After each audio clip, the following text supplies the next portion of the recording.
बहुत पेनफुल गाड़ी है ये revolt RV V1 plus. 1 lakh rupees of ex-showroom price में इस गाड़ी लेकर सिर्फ यहाँ नहीं हर जगह पर दर्द होगा। लेकिन इसमें कुछ पॉजिटिव्स भी है। पहला, इसका रेंज। इसमें बेसिकली 3 ड्राइविंग मोड्स मिलेगा, एको, राइड एंड पावर मोड। हमारे रेंज टेस्ट में एको मोड में हम बीच बीच में 3-4 किलोमीटर टॉप स्पीड टेस्ट करने के लिए सिटी एंड पावर मोड भी ट्राई किया। सारा मिलाकर हमको 100 किलोमीटर की रेंज मिली। लेकिन डैशबोर्ड में जब हमने रेंज टेस्ट स्टार्ट किया था तब सिटी मोड में दिखा रहा था सिर्फ 70 किलोमीटर की रेंज आएगा, लेकिन स्पेसिफिकेशन सीट 80 किलोमीटर क्लेम करता है। एंड स्पोर्ट्स मोड और पावर मोड में ऑन डैशबोर्ड 50 किलोमीटर की रेंज क्लेम करती है, लेकिन स्पेसिफिकेशन सीट में 60 किलोमीटर की रेंज क्लेम करती है। नेक्स्ट, इसका performance very soft and comfortable, कोई जर्क के बिना वाला एक्सेलरेशन है। एको मोड में ट्रैफिक में मजा आएगा, कोई भी जर्क के बिना वेरी स्मूथ एक्सेलरेशन है। एको मोड में 45 to 48 km/h टॉप स्पीड है।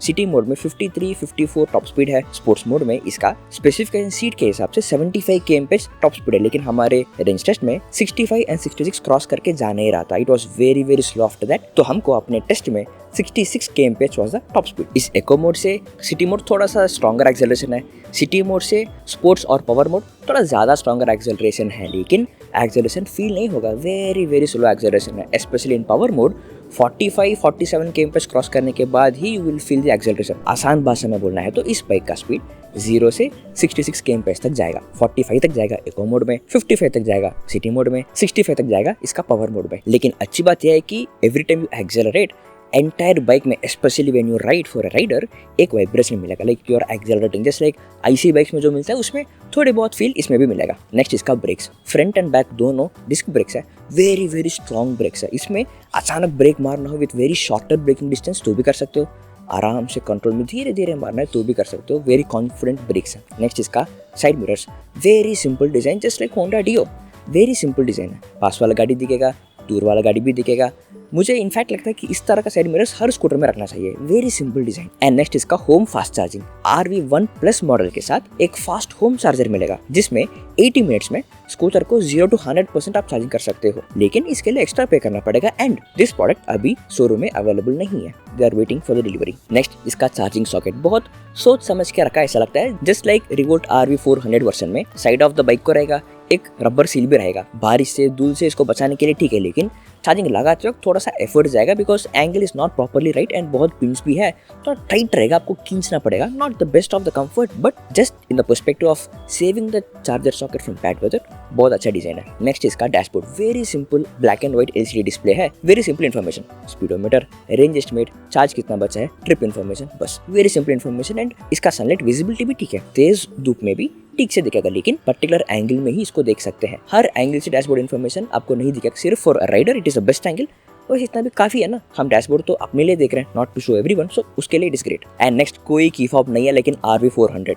उस बाइक में की फॉब से प्रोसेस लॉन्ग होता था, इसमें आसानी सिंपल है, चाबी लगा लो, अनलॉक करो, चला लो, वेरी सिंपल। इतने ही पॉजिटिव सर। अब देखते हैं असली कहानी, नेगेटिव्स। सबसे पहला, इसका एक्सेलरेटर कैलिब्रेशन अच्छा नहीं है। अगर कांस्टेंट स्पीड में भी गाड़ी को चलाइए तो भी जर्की राइड मिलेगा, नॉट रियली कंफर्टेबल राइड। ये RV400 वर्जन में भी था, इसको ठीक करना चाहिए। नेक्स्ट, इसका ब्रेक्स। अगर दोनों ब्रेक्स एक साथ लगाकर एक्सेलरेट करने की कोशिश करें उसके बाद 1 सेकंड ऑफ लैग मिलेगा। अगर एक ब्रेक पकड़े तो एक्सेलरेटर कट ऑफ हो जाएगा। जब मैंने रिवोल्ट RV400 का रेंज टेस्ट किया था, उस कस्टमर ने मुझे वार्न किया कि जब रेंज टेस्ट करेंगे ब्रेक से थोड़ा संभल के चलाना, ब्रेक्स पकड़ेंगे तो एक्सेलरेटर कट ऑफ हो जाएगा, 1-2 सेकंड्स ऑफ लैग भी मिलेगा। अब इसका मतलब 2 है। पहला, इसके ब्रेक्स का असली में इश्यू है जो कस्टमर हर रोज फेस करते आए हैं, इसलिए मुझे 2-3 साल चलाने के बाद भी जब मुझे रेंज टेस्ट के लिए दिया था ध्यान से मुझे बताया। एंड सेकंड, आदत करेंगे तो आदत हो जाएगा, लेकिन नॉट द बेस्ट एक्सपीरियंस, आदत करना ही पड़ेगा, नॉट रियली ग्रेट एक्सपीरियंस, इसको ठीक करना चाहिए। नेक्स्ट, इसका मोस्ट इंपॉर्टेंट सीट कंफर्ट बिल्कुल अच्छा नहीं है, फट जाता है। हमारे रेंज टेस्ट स्टार्ट करते वक्त थोड़ा सा फटा था, फिर जब पैची रोड्स आया था, पॉटहोल्स आया था, स्पीड ब्रेकर्स आया था,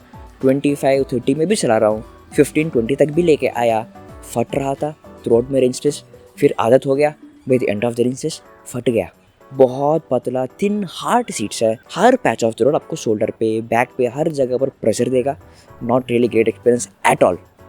नेक्स्ट, इसका handle and handling comfort, not comfortable at all. इसका हैंडल थोड़ा ऊपर को रहता है in terms of height and wide रहता है। स्ट्रेट जाते वक्त ठीक है, 15-20 मिनट्स राइड तक ठीक है, लेकिन लॉन्ग राइड कर रहे हो फॉर 1 आवर और 1.5 hour inside the city also, 10-20 kilometre का राइड कर रहे हो, you won't have a comfortable ride. Specially जब टर्निंग्स लेते हो हैंड बहुत स्ट्रेच करके लेना पड़ेगा, which is not a comfortable ride at all. अब ये आर्ग्यू कर सकते हैं कि इस बाइक शायद मेरे हाइट के लिए नहीं है, लेकिन लेट मी एक्सप्लेन। फीट मुझे नीचे टच कर रहा था, which means I can ride the bike. And second, अगर the handle and the handling posture 5'6", 5'8" height वालों के लिए परफेक्ट बनाया, देन उनके लिए it is a perfect posture, which means 5'6", 5'8" वालों को एक्यूरेट एंड वेरी कंफर्टेबल है, तो 5'4", 5'3" वालों को थोड़ा सा अनकंफर्टेबल होना चाहिए, थोड़ा सा। लेकिन अगर 5'4" वालों को इतना गंदा एक्सपीरियंस है, देन 5'6", 5'8" को भी गंदा ही है। मे बी उतना गंदा नहीं जितना 5'4" को होता है, लेकिन गंदा एक्सपीरियंस ही है। To be honest, my every range test के बाद माई रिस्ट, बाजू, शोल्डर, बैक, थाइस में थोड़ा सा सोरनेस एंड पेन होता है if the ride comfort is not good. अगर कंफर्टेबल स्कूटर है तो उस रात तक रहेगा and by next day morning it will be fine. अगर थोड़ा अनईजी स्कूटर और बाइक है तो 1-2 दिन तक रहेगा, उसके बाद ठीक। लेकिन रिवोल्ट में रेंज टेस्ट के बाद 3-4 दिन तक कॉन्स्टेंट पेन था, not a comfortable ride at all. And next इसका build quality, decent build quality है, not the best. Top speed of 65 में जाते वक्त हैंडल शेक करता था। 40 to 50 के बीच में ग्रेट राइड है, ग्रेट बिल्ड क्वालिटी फील होता है, लेकिन 55 क्रॉस करके चले you won't have a confident ride. Next, as fundamental as side stand and rider foot peg का एर्गोनॉमिक्स। जब भी इसमें आप स्टैंड डालते हो या निकालते हो, आपके फुट पेग्स आपके पैर को लगता ही रहेगा हर बार। मतलब जिस फुट पेग्स को ऐसे रखा है, आप इसको खोल के रखें, बंद भी करें, आपके पैर को लगेगा ही। In fact in my range test बार बार वो पैर को लगते लगते फुट पेग इटसेल्फ लूज हो गया, स्क्रूज का निकल गया। बार बार वो मेरे पैर को लगते लगते मुझे दर्द भी हुआ। नॉट रियली कंफर्टेबल एर्गोनॉमिक्स, इतना फंडामेंटल थिंग में भी इशू है। ऑफकोर्स आफ्टर अ पॉइंट मैंने इसके लिए एक जुगाड़ निकाला दैट सिर्फ मेरे टो से स्टैंड के कॉर्नर में पकड़ के उसको यूज करके डालना निकालना करने का। लेकिन ऐसा जुगाड़ निकालने के लिए तो हम बाइक तोड़ लेंगे, वो भी as fundamental as for the stand. Next इसका suspension, front telescopic suspension and rear dual shock suspension, very hard suspension है। मतलब एक सस्पेंशन का काम ये है कि जब एक बाइक और कार को जब चलाएंगे, टायर्स को रोड के साथ कांटेक्ट में रखने का। जब कांटेक्ट नहीं रहेगा then you lose control on the vehicle. इस सस्पेंशन कांटेक्ट में रखेगा and it will make sure आपके हर बैक टिश्यू, हर बैक मजिल, शोल्डर, रोड को याद भी रखेगा कि पैच किधर है, पॉट होल किधर है, स्पीड ब्रेकर किधर है। उतना बैड एक्सपीरियंस देगा।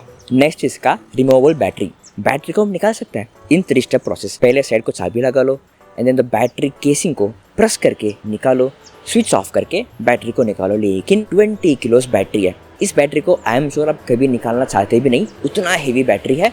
The best thing is to charge it in the bike. Next इसका होम फास्ट चार्जर, जो 80 मिनट्स में 100% तक चार्जिंग कर लेगा। लेकिन फास्ट चार्जर अभी अवेलेबल नहीं है, it is not yet available for the display and for the showroom also. पहले बाइक ले सकते हो, जब फास्ट चार्जर अवेलेबल हो जाएगा तब दे विल कॉन्टैक्ट यू और you have to contact them and then you have to pay extra, I think 20,000 extra pay करके फास्ट चार्जर लेना पड़ेगा। अभी अवेलेबल नहीं है। पोर्टेबल चार्जर कैरी करने के लिए कोई स्टोरेज स्पेस नहीं है। ऑफ कोर्स अगर एक बाइक लेंगे तो ये एक्सपेक्ट नहीं कर सकते, लेकिन अगर आपको एक लॉन्गर डे है, लॉन्ग राइड्स जाना है, आपको एक अलग सा बैकपैक कैरी करना पड़ेगा जस्ट फॉर द चार्जर। इसकी जगह पर why not have an on board charger, वो ज्यादा वैल्यू ऐड कर सकता था for this bike. Don't get me wrong, अगर आपने इलेक्ट्रिक स्कूटर की जगह पर इलेक्ट्रिक बाइक लेने के लिए सोचा, उसका मतलब यही है कि आपने डिसाइड कर लिया कि आपको स्टोरेज स्पेस नहीं है तो भी ठीक है, बूट स्पेस नहीं है तो भी ठीक है, ज़्यादा हाई टेक फीचर्स, ज़्यादा हाई टेक डैशबोर्ड आपको नहीं चाहिए, great.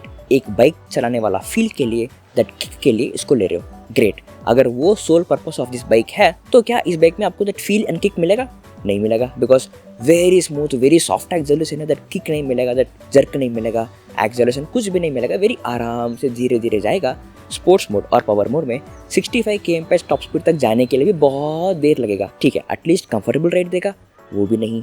Because of the suspension and seat comfort, you won't have a comfortable ride at all. To be very honest, 1 lakh of ex-showroom price में more comfortable ride, more adrenaline rush वाला, that kick देने वाला electric scooters बहुत है, जो इस bike से much better है। Bad seat comfort से अगर बैक पेन हुआ तो बॉडी मसाज करते तो ठीक हो जाएगा, लेकिन 1 लाख खर्चा करके एक बाइक लेकर रिग्रेट करके यहाँ पर दर्द नहीं होना चाहिए ना। आपको क्या लगता है? आप कमेंट्स में बता देना।